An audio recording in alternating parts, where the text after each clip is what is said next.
పండగ పూట కూడా పాత మొగుడేనా అనే ఒక సామెత ఉంది. ఉందా? ఉంది. ఎలా? అదేం వేరు సామెత? ఏం మాట్లాడుతున్నారండి? ఒక మొగుడు కాకుండా ఇంకో 100 మందిని తెచ్చుకుంటావా అని అడగవే. సరే మమ్మ అడిగేసాను అనుకోండి, చెప్పండి. సో మనకి గుళ్ళల్లో గోపురాల్లో శృంగార రాసలీలలు ఆడే బొమ్మలు ఉంటాయి, చూసాం. సో ఎక్కువ పుస్తకాలు చదివేసి చెప్పేస్తున్నాను అనుకోకంటే మరి చెప్తాను. ఓకే. సో అక్కడే ఒక ఉద్యానవనం కూడా ఉంటుంది. ఓకేనా? ఇప్పుడు ఏదైతే మనం updated group, physical intimacies, wife and husband sharing keys ఇదంతా అంటున్నారు, అప్పుడు ఉద్యానవనంలో జాకెట్లు వేసేవాళ్ళు పండగ పూట. ఎవరు ఏ రవిక తీసుకొస్తే దే యూస్ టు టేకర్. ఓహో, అట్లాంటి సంస్కృతి. ఇప్పుడు కారు కేసేస్తున్నారు, అప్పుడు బ్లౌజెస్ ఇచ్చేవాళ్ళు. సో ఇది కూడా మనకి పుస్తకాల్లో ఉన్నాయి. నేను చదివింది చెప్తున్నాను తప్పించి అసలు ఎందుకు అలా ఉన్నాయి, ఎందుకు అండ్ ఓపెన్ ప్లేస్ ఉండేది అక్కడ గోపురాలు కట్టి. అవి చూసి వీళ్ళు చేస్తుంటే శిల్పులు చెక్కేవారు, గ్రూప్ థింగ్స్. సో మనం దేని గురించి మాట్లాడుకుంటున్నాం ఇప్పుడు? సో మ్యారేజ్ అవసరమా అంటే నీకు అనిపిస్తే చేసుకొని పక్కన వాళ్ళని ఇబ్బంది పెట్టద్దు, నువ్వు ఇబ్బంది పడద్దు. నేను అది చెప్తా. ఒక మనిషితో కలిసి ఉంటే జీవితం ఎంత బాగుంటుంది అని అలాగా ఊహించుకొని పెళ్లి చేసుకోవద్దు. ఈ మనిషి లేకపోతే నా జీవితం ఎలా ఉంటుంది అనే క్లారిటీ బాగోదు. ఇతనుంటేనే బాగుంటుంది, లేకపోతే ఇతనున్నా బాగోకపోయినా ఇతనే ఉండాలి. ఇది చూసుకోవాలి. ఎలా ఉన్నా ఇతనే ఉండాలి అన్న క్లారిటీ వచ్చినప్పుడు పెళ్లి చేసుకో. నాకు డబ్బులుండి, అందం ఉండి, పిల్లలుండి, కారుండి, బంగ్లా ఉండే ఏదైనా ఉండాలన్నా అనుకో, రేపు పొద్దున అది ఉండేవాడు ఇంకో 10 మంది వస్తారు. అందుకే ఈ చావులు చంపటాలు. ఓకే, ఫసక్ వేసేస్తే నెక్స్ట్. సో పెళ్ళి అనేది ఒక అవసరం కాదు.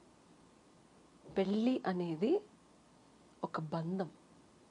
ఆ బంధం అల్లుకుంటూ చెక్కుకుంటూ చిక్కబడుతూ ఉంటే బాగుంటుంది. అంతేగాని విప్పుకుంటూ కొట్టుకుంటూ ఊడిపోతే అస్సలు బాగు. చేసుకోవాలని మనకుంటే చేసుకోవాలి, కానీ వాళ్ళ కోసం వీళ్ళ కోసం ఫ్యామిలీ కోసం వయసు అయిపోతున్నాను అస్సలు కాదు. అండ్ ఇద్దరు వ్యక్తుల మధ్యలో ఒక లాంగ్ టర్మ్ రిలేషన్షిప్ కొన్ని సంవత్సరాలు ఉంటుందన్న క్లారిటీ ఉంటేనే చేసుకొని వాళ్ళని ఇబ్బంది పెట్టి సొసైటీలో పరువు పోగొట్టుకుని పేరెంట్స్, ఇప్పుడు this lot of things which is involved. అంతకైతే లివింగ్ ఉండదు. Nobody is objecting these days. 3 ఏళ్ళో 5 ఏళ్ళో 10 ఏళ్ళో, యూఎస్లో అయితే 15 ఏళ్ళు కూడా లివింగ్ ఉండి ఇంకా మాకు క్లారిటీ లేదు. జస్ట్ మాకు 12 మెంబర్స్ కిడ్స్.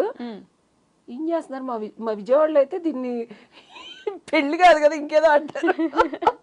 ఇంకా వాళ్ళకంటే ఇంకా యూట్యూబ్లో చూసాను నేను, ఇది 18 years బ్యాక్. 15 ఏళ్ళు కలిసి ఉన్నారు సరదాగా.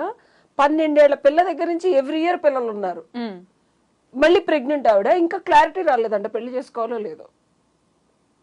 అలా ఉంటుంది, గట్లుంటుంది వాళ్ళతోని. మేము క్వశ్చన్ చేయనీకుండదు.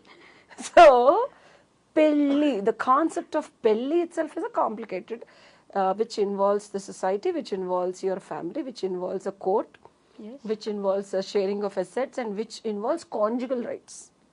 నువ్వు అది ఒకే మనిషికి జీవితాంతం ఇవ్వలేనప్పుడు ఇంకోళ్ళతో వెళ్ళాలనిపించినప్పుడు చేసుకో. బాగా చెప్పానా? బాగా చెప్పారు. అదే సునీల్ గారు ఇప్పుడు వచ్చి ఏం చెప్పారండి అంటారు కదా, అలా అంటాను నేను కూడా, ఏం చెప్పారండి అని. Thank you. కాంప్లికేట్ చేసుకోకండి జీవితాన్ని. సుఖపడటానికి పెళ్లి చేసుకోవాలా, దుఃఖంచి దౌర్బల్యంలోకి వెళ్ళి వాళ్ళకి డబ్బులు ఇచ్చి ఈఎంఐలు కట్టలేక సంపాదించిందంతా వాళ్ళు హ్యాపీగా తిని ఇంట్లో కూర్చొని డీవీసీ కేసులు, డివోర్స్ పిటిషన్స్, మెయింటెనెన్స్ కేసులు చేసుకోవడానికి పెళ్ళిళ్ళు లీగల్గా చేసుకోకండి. నాకు డబ్బులు ఇచ్చి డైవర్స్ లాయర్లు, అలాంటి డైవర్స్ లాయర్లకు రాకండి. కుదిరితే ఆ డబ్బులతో లివింగ్ టుగెదర్ ఉండి హ్యాపీగా ఎవరెవరి ఎసెట్లు వాళ్ళు బిల్డ్ చేసుకొని, నచ్చితే షేర్ చేసుకోండి, నచ్చకపోతే ముందే విడిపోండి, కాంట్రాక్ట్ రాసుకోండి. Nice. Okay ma'am, thank you.